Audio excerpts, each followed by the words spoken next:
Shalom. Shalom.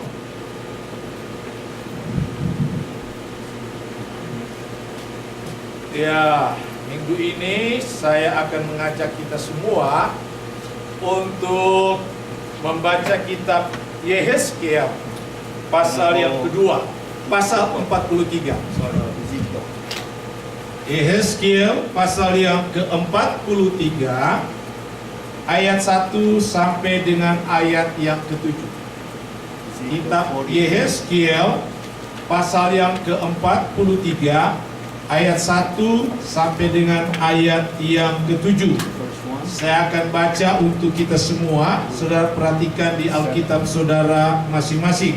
Ya, Allah adalah satu-satunya penebus. Ayat 1, tetapi sekarang beginilah firman Tuhan yang menciptakan engkau, hai Yakub, yang membentuk engkau, hai Israel. Janganlah takut, sebab aku telah menebus engkau. Aku telah memanggil engkau dengan namamu. Engkau ini kepunyaanku. Apabila engkau menyeberang melalui air, aku akan menyertai engkau. Atau melalui sungai-sungai, engkau tidak akan dihanyutkan. Apabila engkau berjalan melalui api, engkau tidak akan dihanguskan, dan nyala api tidak akan membakar engkau. Sebab akulah Tuhan Allahmu yang Maha Kudus, Allah Israel juru selamatmu. Aku menebus engkau dengan Mesir dan memberikan Ethiopia dan Seba sebagai gantimu. Oleh karena engkau berharga di mataku dan mulia, dan aku ini mengasihi engkau, maka aku memberikan manusia sebagai gantimu dan bangsa-bangsa sebagai ganti nyawamu. Janganlah takut, sebab aku ini menyertai engkau. Aku mendatangkan anak cucumu dari timur, dan aku akan menghimpun engkau dari barat. Aku akan berkata kepada utara, berikanlah, dan kepada selatan, jangan tahan-tahan. Bawalah anak-anakku laki-laki dari jauh, dan anak-anakku perempuan dari ujung-ujung bumi. Semua orang yang disebutkan dengan namaku, yang kuciptakan untuk kemuliaanku, yang kubentuk dan yang dijaga dan yang kujadikan. Puji Tuhan. Maaf Pak, itu ayat berapa tadi? Yesaya 43 ayat 1 sampai 7. Oh, Yesaya. Oh. Oh, sorry. Saya. Gangguan bukan pada Alkitab saudara. Yehezkiel 43 ayat 1 sampai dengan ayat yang ke-7. Saya. Yesaya 43. Tapi luar biasa. Saudara ikutin aja pembacaan saya. Dalam situasi kebingungan tetapi tetap mengikuti. Itu luar biasa anak-anak Tuhan. Amin. Amin. Nah, saudaraku yang kekasih dalam Tuhan, hari Sabtu yang lalu kemarin waktu Indonesia adakan acara penganugerahan Piala Citra Festival Film Indonesia dengan berbagai macam kategori. Begitu banyak yang mendapat Piala Citra. Piala ini diberikan sebagai suatu penghargaan. Para artis, para aktor, para penyunting gambar, para pengisi lagu, musik di sebuah film. Dan setiap mereka yang berprestasi, setiap mereka yang memenuhi syarat, setiap mereka yang memenuhi kategori untuk mendapat penghargaan ini, maka dari panitia FFI ini menganugerahkan mereka, menganugerahkan penghargaan sebagai aktor terbaik, sebagai artis terbaik, sebagai peran pembantu terbaik, sebagai peran utama terbaik, dan semua mendapat Everybody penghargaan. get the award. Manusia memberikan penghargaan kepada setiap mereka yang berprestasi. Man give the award to Penghargaan Nobel bagi mereka yang dianggap sukses, yang dianggap berhasil. Apakah itu mampu menciptakan situasi keamanan, menciptakan satu penemuan, menciptakan satu keberhasilan yang luar biasa, sehingga mendapat, dihargai dengan penghargaan yang disebut dengan penghargaan Nobel. Nah, saudaraku yang kekasih, pertanda bahwa manusia di dalam lubuk hatinya terbesit bahwa ingin dihargai, ingin dihormati. Apakah itu pribadinya, apakah itu prestasinya, apakah itu kemampuannya, setiap manusia ingin dihargai, ingin dihormati. Itulah manusia. Dan tak kala tidak dihormati, tak kala sudah berprestasi tetapi tidak dihargai, tidak mendapat penghargaan, maka seringkali menggerutu, marah. Ada yang bilang, apa yang kurang bagi saya, apa yang saya tidak lakukan, kayaknya apa yang saya sudah lakukan itu sudah cukup, prestasi saya itu lebih dari dia. Sebenarnya saya yang layak menerima penghargaan itu, pekerjaan saya yang lebih banyak melakukan, seharusnya saya yang harus dihargai. Dan itulah manusia. Setiap manusia ingin supaya kehidupannya dihargai, sehingga tak kala tidak dihargai, marahnya luar biasa. Marahnya luar biasa. Nah, saudaraku yang kekasih dalam Tuhan, itulah manusia. Manusia dihargai, ingin dihargai oleh karena ada sesuatu yang membungkus kehidupan, yang mewarnai kehidupannya, sehingga dia dihargai. Tetapi tak kala tidak ada sesuatu yang membungkus kehidupannya, maka sangat sulit dihargai. Beberapa tahun yang lalu, seorang wanita cantik, hebat, berprestasi di Indonesia, cukup pintar, mendapat penghargaan sebagai seorang yang layak menerima gelar Putri Indonesia. Tetapi tak kala prestasinya itu hilang, tak kala dia sudah tidak berprestasi lagi, tak kala dia melakukan kekeliruan dan kesalahan, bukan penghargaan yang ada, tetapi justru penghujatan. Justru yang datang adalah cacian, yang datang adalah makian. Itulah efek dari penghargaan yang diberikan oleh manusia. Hanya dilihat dari satu prestasi, dilihat dari karir daripada orang itu. Tetapi kalau kita baca apa yang dikatakan dalam Alkitab, bahwa Tuhan amat sangat menghargai manusia. Saya punya satu cerita. Ada seseorang, dia datang dalam satu acara. Dia datang dengan mobil mewah. Dia datang dengan pakaian yang lengkap, yang gagah, lengkap dengan aksesorisnya, lengkap dengan penampilan yang gagah, penampilan yang menunjukkan kewibawaannya dia.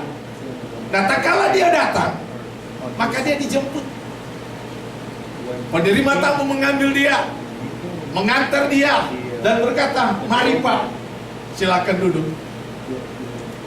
Orang ini sangat senang karena dihargai. Dia bangga karena dia dihargai. Tak kala dia masuk, dijemput, disiapkan tempat duduk yang khusus. Tetapi pada satu saat, dia datang ke tempat itu juga. Dia datang ke tempat itu dengan tidak membawa kendaraannya yang mewah, dengan tidak memakai aksesoris yang menutupi bagian tubuhnya, tidak memakai kelengkapan di dalam tubuhnya yang menunjukkan tingkat sosialnya. Tak kala dia datang ke tempat itu, tidak ada seorang pun yang menegur dia. Tidak ada seorang pun yang menyapa dia. Tidak ada seorang pun yang mempersilahkan dia duduk. Tidak ada seorang pun. Dia mencari tempat duduk. Dan tak kala dia duduk, mulai dia merenungkan bahwa selama ini saya salah. Kalau orang menghargai saya, sebenarnya bukan diri saya yang dihargai, tetapi apa yang membungkus tubuh saya, itulah yang dihargai. Yang dihargai adalah penampilan saya. Yang dihargai adalah jabatan saya. Yang dihargai adalah status ekonomi saya. Yang dihargai adalah kendaraan saya. Ini terbukti. Tak kala saya tidak memakai hal-hal itu, tidak ada seorang pun yang menghargai saya. Dan saya ingin sampaikan siang hari ini atau pagi hari ini, bahwa itulah penghargaan yang diberikan oleh manusia. Manusia menghargai kita. Saudara, saya ingin sampaikan, tidak ada seorang pun yang bisa menghargai kita. Tidak ada. Yang ada adalah orang menghargai pribadi kita, bukan di dalam hati kita, tetapi sesuatu apa yang membungkus dalam diri kita. Apakah itu gelar kita, apakah itu jabatan kita, apakah itu pakaian kita, mobil kita, aksesoris kita, itu doang yang dihargai. Sehingga tak kala kita tidak memiliki itu, tidak ada seorang pun yang menghargai kita. Amin. Tak kala seorang sudah pensiun, ada orang menghargai dia pensiun. Bahkan tak kala sudah di pensiun, mulai diselidiki dia punya kekayaan. Ketangkap korupsi, masuk penjara setelah pensiun. Tetapi waktu dia masih memegang jabatan, masih berapa meter orang lihat dia, ada yang minggir lari jauh-jauh, ada yang cari dekat untuk minta difoto supaya kalau kena bayangannya ini, aku juga ikut dihargai gitu. Tapi tak kala sudah tidak ada apa-apa lagi, nggak ada orang kenal. Itulah penghargaan yang diberikan oleh manusia. Sehingga tak kala dia sudah tidak memiliki sesuatu, dan tak kala tidak dihargai, dia kecewa. Itu. Tetapi Tuhan kita lain. Tuhan kita lain. Tuhan kita tidak menilai apa yang membungkus bagian luar kita. Tidak. Bagi Tuhan tidak menghargai kita oleh karena status sosial kita, status ekonomi kita, kekayaan kita, jabatan kita. Tidak sama sekali. Alkitab berkata, aku menghargai engkau, engkau kuhargai, engkau kuanggap mulia. Bukan karena kita memiliki segala-galanya, tidak. Tak kala Tuhan berkata kepada umat Israel, milik kepunyaannya pada ayat yang keempat dari Yeskiel pasal 43. Oleh Yesaya 43. Kok saya akhir-akhir ini senang dengan Yeskiel? Ada sesuatu yang Tuhan mau kasih. Haleluya. Ada sesuatu. Berkali-kali saya membaca kitab Yesaya, tetapi setiap saya sebut adalah Yeskiel. Saya akan berdoa ada sesuatu yang Tuhan berikan bagi saya lewat Yeskiel. Haleluya. Yesaya 43 ayat yang keempat. Oleh karena engkau berharga di matamu, oleh karena engkau berharga di mataku, oleh karena engkau berharga di mataku, kata Tuhan, dan mulia, dan aku ini mengasihi engkau. Haleluya. Tuhan berkata, engkau berharga di mataku, kata Tuhan. Engkau sangat mulia. Oleh sebab itu aku mengasihi engkau. Dasar apa atau bukti apa kita melihat bahwa kita dihargai oleh Tuhan? Harus ada bukti. Amin. Kalau tidak ada bukti, orang bilang di mana? Di mana Tuhan menghargai engkau? Sampai sekarang juga hidup dalam pergumulan sama aja kok. Sampai sekarang sama-sama kita bekerja banting tulang. Di mana letak? Di mana letak bahwa Tuhan sangat menghargai kita? Saudaraku yang kekasih, yang pertama saya akan mengajak kita untuk melihat kitab Mazmur pasal yang ke-8. Bukti bahwa Tuhan menghargai kita. Kitab Mazmur pasal yang ke-8. Psalm chapter 8, Mazmur pasal yang ke-8 ayat yang ke-4. verse 4. Jika aku melihat langitmu, buatan jarimu, bulan dan bintang-bintang yang kau tempatkan. Perhatikan ayat yang kelima. Apakah manusia sehingga engkau mengingatnya? Itu yang pertama. Satu penghargaan bagi kita. Tuhan menghargai kita. Tak kala pemazmur berada dalam satu tempat, dia memandang langit dan bintang, lalu dia membandingkan dirinya, siapakah aku ini? Siapakah manusia sehingga engkau mengingatnya? Satu hal yang harus kita tahu, penghargaan yang terbesar dalam hidup kita adalah tak kala Tuhan selalu mengingat kita. Tuhan tidak pernah melupakan kita. Ini ungkapan dari seorang pemazmur. Daud yang diberkati Tuhan, dia katakan, siapakah manusia? Manusia itu dia tujukan kepada dirinya, siapakah aku ini? Kalau dibandingkan dengan ciptaanmu yang lain, bulan dan bintang yang cemerlang itu, siapakah aku ini? Sehingga engkau mengingat. Selalu ada di dalam ingatan Tuhan. Selalu ada di dalam ingatan Tuhan. Ini merupakan satu penghargaan yang luar biasa. Kita bangga bahwa kita ada di dalam pikirannya Tuhan. Dalam terjemahan lain dikatakan mau manusia itu ada di dalam pikirannya Tuhan, di dalam memorinya Tuhan.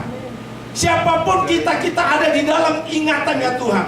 Tidak ada satupun virus yang mampu mengganggu pikiran Tuhan untuk tidak mengingat kita. Memorinya Tuhan tidak pernah full. Amin. Dia merekam bermiliar-miliar informasi masuk ke pikiran dia. Tak kala masuk satu informasi, tidak ada satu yang lain yang dilupakan. Tidak. Kalau kita kan semakin hari, semakin bertambah umur, semakin tua, iya kan? Masuk 3, hilang 5.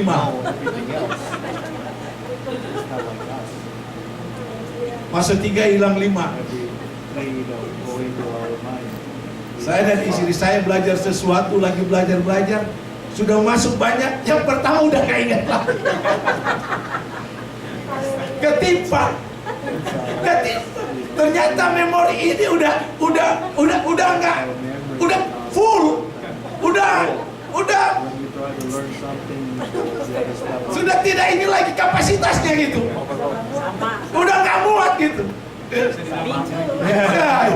dihilangin. Iya, akhirnya harus ada yang dilaikan. Biar sebenarnya nggak mau, tetapi dia hilang dengan sendirinya. Dia pergi dengan sendirinya. Sehingga kalau kita mau belajar sesuatu, saya bilang sama istri, udah capek-capek belajar. Masuk 3, hilang 5, minus berapa? Minus 2. Mendingan pertahankan aja apa yang udah tahu, supaya nggak usah terlalu banyak mencari tahu yang lebih. Nanti ya yang penting justru hilang gitu. Justru yang penting itu hilang. Hari-hari saya buka komputer, saya sering kali periksa bagian-bagian yang saya sudah save. Kadang-kadang ada virus sikat loh, kok hilang gitu. Ada yang hilang. Saya cari lagi susah. Untuk mengembalikan lagi itu susah. Saya waktu bertobat, usia masih muda, menggebu-gebu melayani Tuhan. Saya bisa khotbah, sekali khotbah sampai 10-15 ayat, saya cuma sebut di mimbar, saya gak perlu buka. Itu dulu gitu. Sekarang harus lihat. Yesaya saya bisa sebut Yeskel. Satu pertanda bahwa sama Y-nya sama. Ini satu pertanda gitu. Dulu kalau saya menyampaikan firman, saya sebut ayat itu komplit. Dari kata pertama sampai habis komplit, satu kali buka Alkitab terus. Tapi sekarang orang Manado bilang, setuang anak saya. Biar mau bak paksa, so sampai di situ. Tetapi memorinya Tuhan nggak pernah full. Nggak pernah full.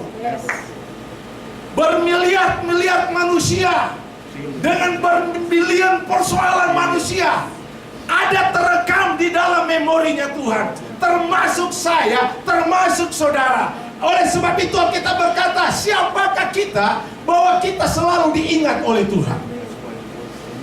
Kadang-kadang istri boleh melupakan kita, suami boleh melupakan kita, kadang-kadang anak yang kita harapkan melupakan kita. Tetapi saya ingin sampaikan, Tuhan tidak pernah melupakan kita. Amin. Karena kita ada di dalam memorinya Tuhan, ada di dalam memori, dan itu sudah terpatri, dan itu sudah tinggal tetap di dalam pikiran Tuhan, sehingga apapun yang kita lakukan, baik dan jahat, tercatat di dalam pikirannya Tuhan. Nggak ada yang bilang, mana tahu aku lakukan ini, Tuhan nggak ingat karena udah kepenuhan. Nah, yang baik diingat, yang jahat pun diingat. Karena Tuhan nggak pakai 1 terabyte, 2 terabyte, 3 terabyte untuk menyimpan data, nggak pakai itu. Tuhan tetap merekam. Dia mengingat. Oleh sebab itu kita bangga dengan Tuhan kita. Saya pernah bersaksi dulu di sini di gereja IPRF, mungkin gereja lain. Waktu saya ada di Indonesia, saya mengunjungi oma saya dalam usia yang lanjut. Saya ngomong-ngomong dengan oma saya, sudah mendekati 100 tahun waktu itu. Oma saya dulu dan berkata, aduh, kenapa oma belum mati-mati? Kenapa? Mulai oma sebut, oma punya anak-anak. Papi kamu sudah meninggal, om kamu, tante kamu, cucu oma ini udah meninggal. Kok oma masih gitu? Jangan-jangan Tuhan udah lupa sama oma. Saya bilang tidak. Tuhan masih izinkan oma untuk menikmati hidup, karena Tuhan izinkan oma untuk melihat cucu-cucu yang dipakai Tuhan, cucu-cucu yang diberkati oleh Tuhan. Saya katakan kepada oma saya, oma tetap ada dalam memorinya Tuhan. Tuhan tidak pernah melupakan. Dan itu satu penghargaan yang Tuhan berikan dalam hidup kita. Bukan karena kita melakukan satu prestasi. Apapun yang kita lakukan, kita tetap ada di dalam ingatannya Tuhan. Yang kedua yang saya lihat dari kitab Mazmur pasal yang ke-8 ini, selain kita diingat oleh Tuhan, Alkitab berkata, siapakah manusia sehingga engkau mengindahkannya. Dalam bahasa lain dikatakan sehingga engkau memperhatikannya. Memperhatikannya. Ini satu penghargaan yang luar biasa. Dalam situasi apapun kita diperhatikan oleh Tuhan.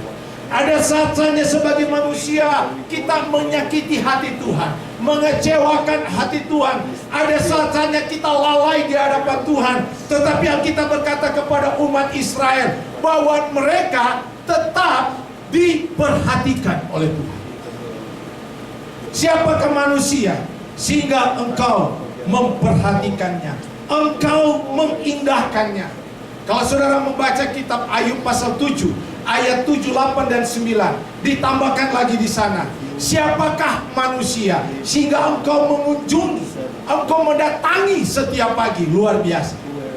Setiap pagi Tuhan datang mengunjungi kita. Kadang-kadang kita masih tidur, dia sudah datang kunjungi kita. Ukuran pagi bagi Tuhan itu relatif. Amin. Ya, relatif.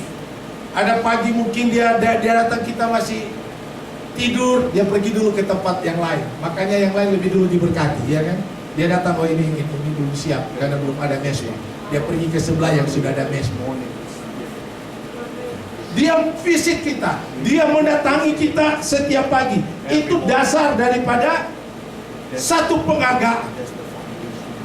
Penghargaan yang berikutnya, kalau kita membaca kitab 1 Korintus 3:16, Alkitab berkata, tidak tahukah kamu bahwa tubuhmu adalah bait Allah. Amin. Satu penghargaan yang luar biasa, tak kalah diri kita dijadikan tempat dia tinggal. Satu penghargaan yang luar biasa. Paulus katakan, tidak tahukah kamu bahwa tubuhmu adalah bait Allah dan roh Allah tinggal di dalam kamu. Luar biasa. Satu kebanggaan. Jelek-jelek begini, ini adalah tempat tinggalnya Tuhan. Amin. Sesusah-susahnya ini adalah baik tempat Tuhan tinggal. Semegah-megahnya satu bangunan, sehebat-hebatnya seseorang, kalau Tuhan tidak pernah tinggal dalam hidupnya,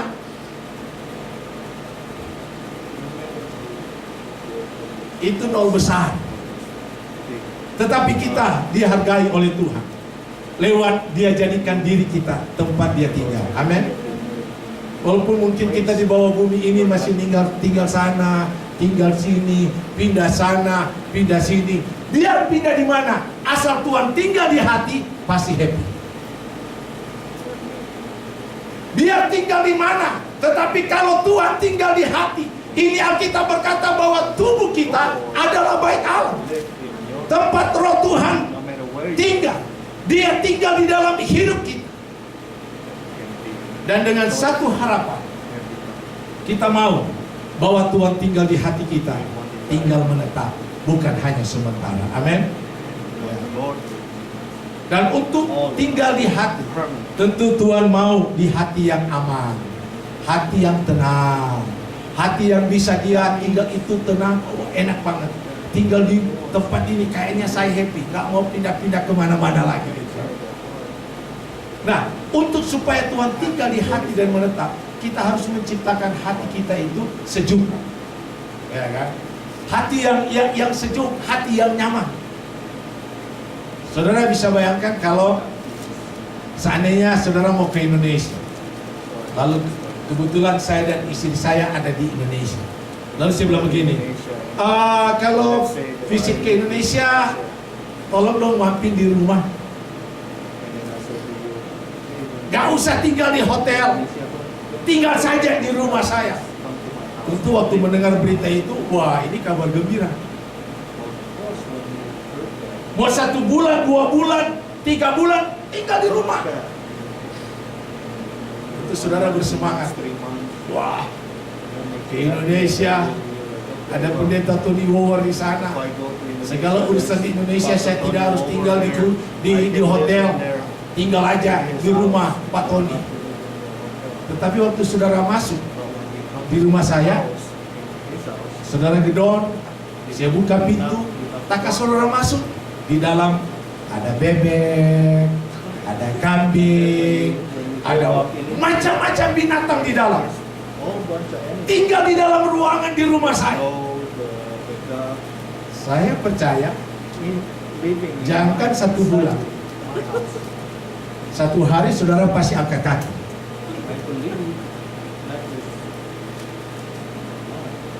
Satu hari pasti angkat kaki. Kenapa? Karena tempatnya nggak nyaman. Tempatnya nggak nyaman. Tempatnya kotor. Tempatnya nggak sesuai.